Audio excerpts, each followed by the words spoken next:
What's good, YouTube? It's your boy, Blue Blood Sports TV, back at y'all with another one. So, interesting. As legendary, retired, iconic, Hall of Fame, 5-division world champion, former pound-for-pound king, turned founder and promoter of Mayweather Promotions, the man known as Money, Floyd Money Mayweather Jr.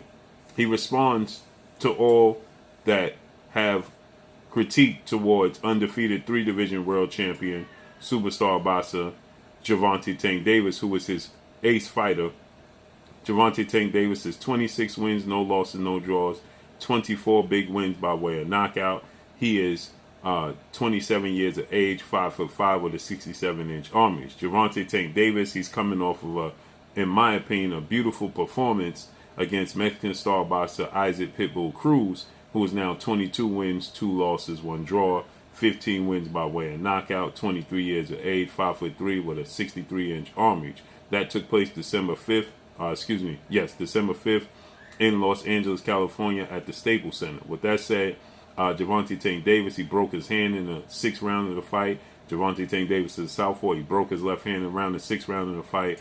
And he still, in my opinion, he found a way to win. He showed versatility. He showed mobility. He showed accuracy. He showed high ring IQ, great footwork. I thought he showed the complete package. As I've been telling many people after his fight against Mario Barrios, his first fight at junior welterweight, I was most impressed with his ring IQ, how he set up the knockout against Mario Barrios, and also his fight against 4-division world champion Mexican superstar boxer Leo Santa Cruz. How he set up a knockout against Leo Santa Cruz. With that said, everybody gets enamored with Gervonta Tank Davis' power, and also everybody gets enamored with the lack of big names on his resume. Okay, Leo Santa Cruz is the biggest name on his resume. Leo Santa Cruz is a 4-division champion. He's a surefire Hall of Famer, and many people are calling for Gervonta Tank Davis to fight bigger name opposition. Okay, one in particular is former 2-division world champion, superstar boxer who's retired, turned colorful analyst, boxing pundit, that being Paulie the Magic Man Malignaggi.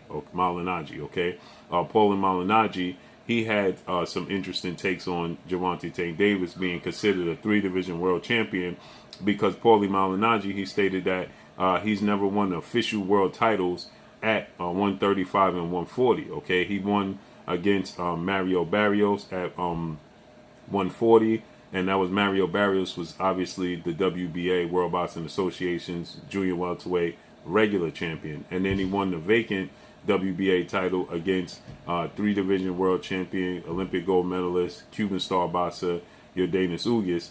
Yuriorkis Gamboa. But Yuriorkis Gamboa, it was for a vacant regular title. Okay, so Vasyl Lomachenko, on 2-time Olympic gold medalist, 3-division world champion, former unified lightweight, 135-pound world champion, Ukrainian superstar boxer. Vasyl Lomachenko was the official WBA champion, okay, I believe at 135. Okay, so with that said, Gervonta Tank Davis was the regular champion, or they fought for the regular title, and then they fought for the WBA regular title at 140 against Mario Barrios.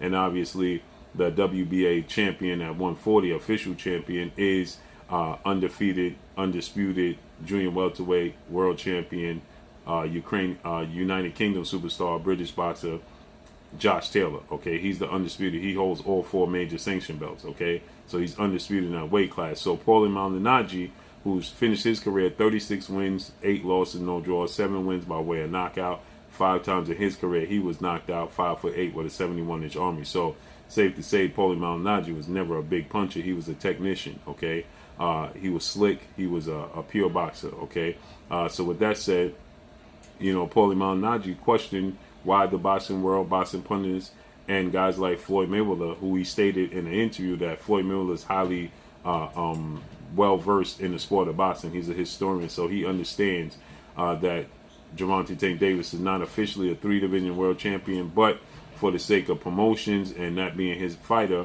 that Floyd Mayweather has to consider Gervonta Tank Davis a 3-division champion. Okay, Paulie Malignaggi, he also pointed out that Floyd Mayweather was on record stating that there's too many belts in the sport of boxing and that they need to be done away with. And so Floyd Mayweather was saying that some of these belts, these regular belts, the super titles, gold, diamond titles, they need to be done away with within the sport of boxing because it's ruining the sport of boxing. So Paulie Malignaggi, he stated that, it's ironic that Floyd Mayweather had that take when his biggest name fighter under his promotional banner and Gervonta Tank Davis holds those titles. So with that said, Floyd Mayweather, he responded, and Floyd Mayweather, he stated that Gervonta Tank Davis is officially a 3-division champion, and that Gervonta Tank Davis should be recognized, as a pound for pound top 5, top 10 best fighter in the world. He doesn't get enough recognition for being a top 5, top 10 pound for pound best fighter in the world. Okay, and that he's doing it at a high level, and people just simply go at Gervonta Tank Davis because they're wanting to go at Floyd Mayweather, because Floyd Mayweather finished his career 50-0, never lost, 5-division world champion, beat the most world champions in the history of the sport of boxing. And so Floyd Mayweather, he feels like these are all opportunities for people to get back at Floyd Mayweather, because they still mad that Floyd Mayweather doesn't have any blemishes or hiccups on his resume. So it's a way to get back at Floyd Mayweather by simply, stating that, holding Gervonta Tank Davis accountable for Floyd Mayweather. Okay, so Floyd Mayweather says he should be top 10 pound for pound, but at the end of the day, you can't eat pound for pound lists, you can't eat belts. And Gervonta Tank Davis is a superstar, pay-per-view star, and he's one of the biggest revenue earners in the sport of boxing, which you cannot argue with. Now, with that said, I do agree with Paulie Malignaggi. Regular titles shouldn't be acknowledged as world titles, but they are, okay? Because we consider, now here's the thing that's ironic, because Paulie Malignaggi,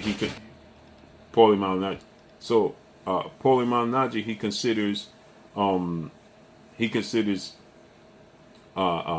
Manny Pacquiao, legendary 8-division world champion, iconic Filipino superstar boxer Manny Pac-Man Pacquiao, a 8-division world champion. Nobody says that Manny Pacquiao is not an 8-division world champion, okay? And Manny Pacquiao, he's won regular titles. He won the IBO titles, but nobody, again, considers Manny Pacquiao. He fought at junior middleweight, at a catchweight, and nobody considers Manny Pacquiao not to be an 8-division world champion, okay? Everybody considers Manny Pacquiao to be an 8-division world champion, okay? Even Paulie Malignaggi, he refers to Manny Pacquiao as an 8-division world champion, okay? So with that said, it's ironic because, again, like I stated, you could say Manny Pacquiao is not officially an 8-division world champion, okay? So if you go through everything with a fine-tooth comb, you can find flaws in everybody's resume and everybody's, choice of opponents, okay? There's plenty of fighters that, haven't had the best choice of opponents. Now, I do agree for the status of Gervonta Tank Davis. So I do agree that we want to see Gervonta Tank Davis in the ring with definitely better opposition, bigger name opposition, especially being considered a top pay-per-view star and a top revenue gainer and a superstar in the sport, and being 27 years of age. And Gervonta Tank Davis, has the options, okay? Because everybody would jump at the opportunity to fight Gervonta Tank Davis if given the opportunity, okay? Because they're going to earn their highest pay. That it's an opportunity to make a name for themselves, and he has options. So he fights at multiple weight classes from 130 to 140. So the fact that he fights in these multiple weight classes, and the fact that he's considered a cash cow and a pay-per-view superstar, and you want to put him on that pound for pound list, then I do agree that Gervonta Tank Davis should definitely be fighting the bigger names, the Regis Rougarou Prograis at 140. That's an option. You got the 135 pound division. You got Lomachenko, okay, who's been calling him out. You got Devin Haney, who's been calling him out. Okay, so there's big options at 130. I don't know if he could still make 130, but at 130 you got big names there. You got Shakur Stevenson, Oscar Valdez. So there's big names to validate Gervonta Tank Davis being considered a top gainer, a pound for pound superstar. If you want to consider him a pound for pound superstar, You're going to have to put him in there with the biggest names available and the toughest opportunities and the toughest challenges. Regis Program 140. You know, we saw initially Gervonta Tank Davis supposed to fight WBA regular champion, interim champion, undefeated rising star boxer in Rolando Rolly Romero. That was his initial opponent. Rolly Romero's 14 wins, no loss, and no draws, 12 wins by way of knockout, 26 years of age, 5'8" with a 68-inch arm reach. But he hasn't proved himself. He hasn't had big fights. And arguably, you can make a case that Rolly lost some of his previous fights, okay? And on short notice, because of some serious allegations alleged against him, he was pulled out the fight and replaced with Isaac Pitbull Cruz. Now, again, on short notice, it was about 5-6 week notice, but you would much rather see Gervonta Tank Davis in there with a Regis Rougarou program, okay, at 140. Now, I understand it takes time to build up fights of that magnitude, so on and so forth, but he's the cash cow, and you want to see him in there with bigger names. So I agree with both sides. I think that he should fight bigger name opposition. I do agree that WBA regular titles shouldn't be considered super titles. But on the flip side, you got other guys that are considered the world champions and multi-division world champions because of these titles. And if you want to be proven to be a pound-for-pound best, you got to fight the best. So I do agree. His skill set, his talent, all of that garners him being considered pound-for-pound. So let's see how this unfolds. You have Vasyl Lomachenko considered pound-for-pound, and he has 2 losses. But he does fight better opposition. So let's see how this unfolds and plays out. But that's all I got for y'all. Make sure you hit the like button. Drop a comment in the comment section. Let me know what y'all think. Y'all already know what it is. It's your boy Blue, Blue Blood Sports TV. Hate, like, comment, and subscribe. If you haven't subscribed, hit the subscribe button. Hit the like button. Hit the bell icon to get all the new notifications. Follow me on Instagram at Blue Blood Sports TV, all one word. Y'all already know what it is. Shout out to the entire LDBC. Shout out to New Media. Shout out to Black Media Raw. Make sure you like and share these videos. That's all I got for y'all. Peace.